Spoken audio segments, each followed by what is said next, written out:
Last time we announced my picks for the games with the best voice acting in 2024, but today we're going to announce the second annual MoonFaceNick Award for the games with my favorite voice acting from all the older games I beat in 2024. Number 5 is Gears 5. John DiMaggio as Marcus Phoenix is always fun to hear, but I was particularly impressed with Laura Bailey as Kat Diaz. I always knew Laura Bailey was a really good voice actress, but in this role she seems to pour her entire soul into every little throwaway line. She is one of the best voice actors in the business, full stop. Number 4 is Far Cry 3. All the performances in this game are really good, but you know the reason I'm talking about this is Voz. Michael Mando is a beast in this game, a force of nature that carries the whole project on his back. And he is by far the biggest reason that we're all still talking about this game 13 years later. Number 3 and the Bronze Mooney goes to Life is Strange 2. Now this isn't my favorite Life is Strange game, that goes to the original. But I do think this one has the best narrative, and the voice acting is a huge part of that. This is not just one person carrying the whole game. Every little insignificant role is played with complete believability. I cared more about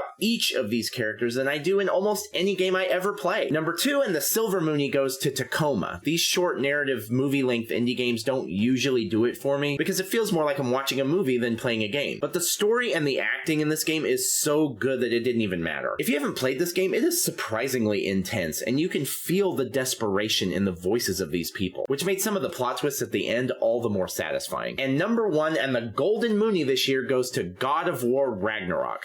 Do I even have to say anything else? When a game's performances go so hard that they force you to reflect on your capabilities as a father, you know you're on an entirely different level. Particularly amazing performances from Christopher Judge as Kratos, of course, Adam Harrington as Sindri, and Richard Schiff as Odin. But honestly, I could name a dozen more. The entire cast is flawless. So those were my favorite voice acting performances from all the pre-2024 games that I beat last year. If you enjoyed this video, I always appreciate just a simple like, and we've still got a ton of awards to give out. Next time I'll be giving out the award for my favorite combat of 2024. So feel free to follow if you want to see what takes the top spot in that category.